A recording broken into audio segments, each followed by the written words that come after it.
Ladies and gentlemen of the Nocturnal. I have Desmond Chiam here as we're going to talk about Falcon and the Winter Soldier. How are you Oh doing yeah, today? I'm well, man. How are you? Quite Yeah. good. All right. Yeah, wide awake is good. Wide awake is good. I'm just there myself after like three coffees.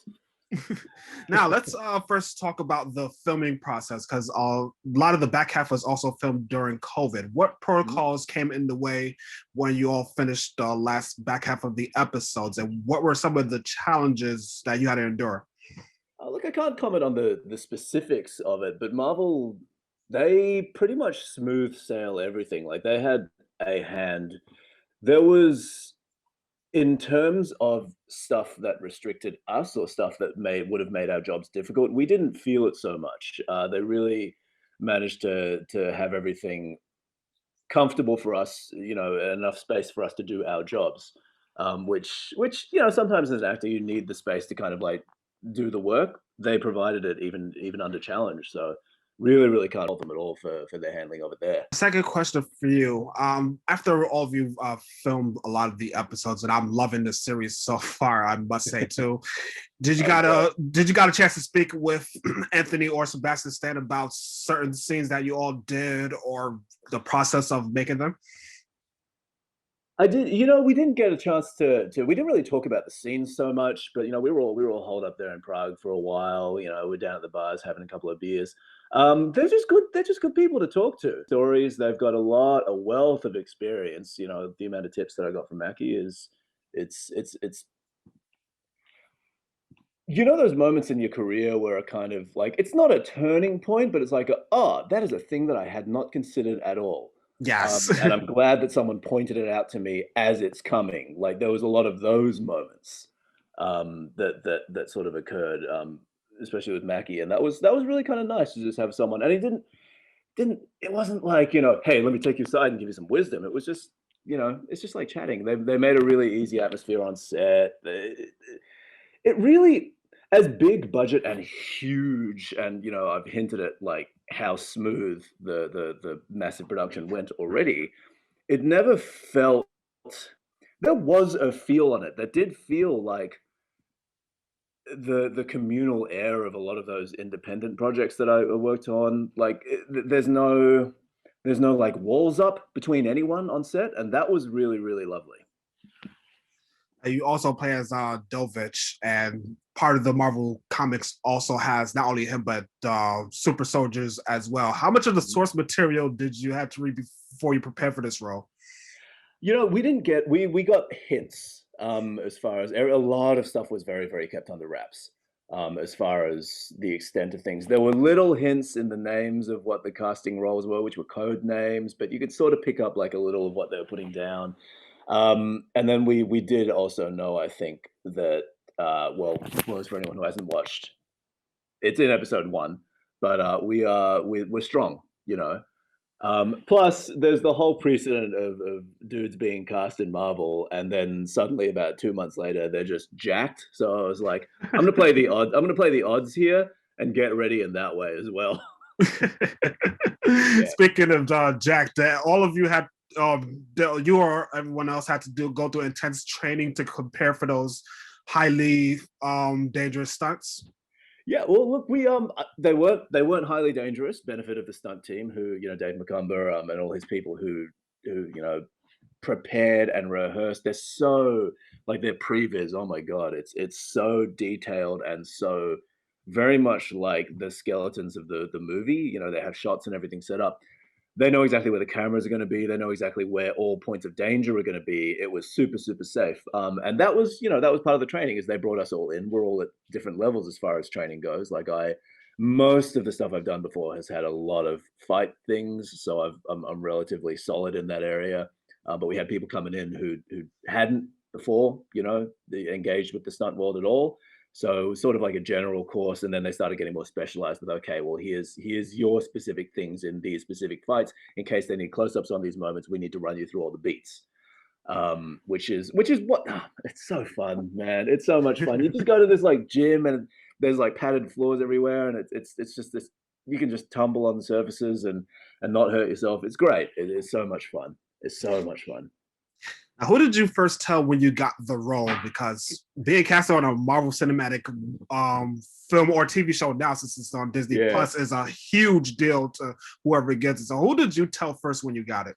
I told my wife first. Thank you. That's not sorry. I have a loft that made it look really like what it's not. I have a loft. She's up in the loft. So I was like, I told my wife first. We were in the gym, and so it was wife first, and then a bunch of gym bros that I didn't even know and had never met like second. Um, but because I was having a full like thing in the middle of this gym, I got the call, and I hadn't told my wife that I'd been out for the role because I don't tell people about things until like they're landed, you know. I just don't like to do it. It's just a habit of mine. So she was like, "Oh, who's that?" And I'm like freaking out. She's like, "What happened?" And I'm like, "It was Marvel. They just wanted me for a thing. It's gonna. Oh my god, this is crazy." And then obviously I was causing a scene in the middle of this gym, and all these like big dudes are walking past me, like, "What is going on with this guy?" And I'm just like, "It was Marvel. It was Marvel. Don't worry about it." So that was basically how it all went down. Now, U.S. agent, aka John Walker, is also on this Yeah. show. Did you get a chance to see him before everybody else did, or you found out about him just like everyone else? I found out about him well. I mean, we saw him on set. Like, it's a lovely, lovely, lovely dude. He's so nice. Everyone on the set was so nice. It was very, very strange. But yeah, no, we look. Obviously, it wasn't like people pointed out and was like, "Hey, look, it's U.S. agent." But I read Captain America. I'm familiar with the comics, and then I saw the outfit. I saw the writing on the wall. The moment I saw him even pre-fittings on set, and I was like, "Oh, I see." Yeah. It must have been a surreal experience to see that, was it? Yeah, pretty wild. It was pretty wild. Since you brought up Captain America comics, what are some Captain America issues or trades that you own? Man, I have a box of comics back in Melbourne from uh it's this little A4 box. It's about yay big, and it's filled with everything. I don't remember specifically what Captain America stuff I have. I know I had all the Civil War stuff. I reread like House of M from the X-Men over and over again. I had the whole original Dark Phoenix arc as well. Um, I was really into the X-Men comics. Captain America was a tape for me. It was this like Mhm. 1966. Can't remember the name of the artist. I really want to remember the name of the artist, but it was a 1966 TV series that I had like a VHS of, and I watched that over and over again. Um, and like here and there, I managed to get my hands on like a couple of other VHSs of him through my cousins and stuff who were like a little more like I couldn't leave the house. I was a kid, but they were like the supply for that. So I watched a lot of those cartoons. Those were my favorite like tapes growing up. I remember like in the morning, I'd get up Saturday mornings. We'd have Saturday morning cartoons in Australia, which was for a brief period Pokemon, Dragon Ball Z, Yes. X-Men, and then I'd throw on my tape of Captain America after that. That was like my Saturday morning routine. Now, my next question for you, since we Mhm. brought up also tapes, I will go back to Falcon and the Winter Soldier. We have three more Yeah. episodes left, and the fourth one is coming this week. What can you Mhm. tell us without spoiling too much that we should be looking forward to for the next few episodes that's coming? Because also Uh, the Loki trailer came out too, and I know a lot of people are looking forward to that. But we gotta get yeah. through Captain Falcon and the Winter Soldier first. So, what Hell can you yeah. tell us about the next few episodes that's coming? Oh man, it's gonna be exciting. It's we have, there's big action, there's big beats for the characters. I can't get into anything specific, but the moment I get into anything like even vaguely granular, someone's gonna pick it up and unravel that whole thread. But I can say you guys are in for a massive, massive treat. Since the series has been out, there's been also a lot of fan theories to the level of Yeah. WandaVision that I've also noticed Mhm. too. Were there some that you saw that you picked up and were like, oh snap, maybe this person got it right, or maybe he's on the right track? It's been funny sitting on the other side, kind of looking at that stuff. Some of it is like wildly accurate, but for completely wrong reasons. Some of it is like completely off base. It's so hard to tell, and I think Marvel, to their credit, does a really good job at weaving that whole tapestry together so that there's little bits to maybe decipher, but you're never sure until you see the whole thing. Personally, for me, I have been staying away from. I've been off the media, as it were, for a second.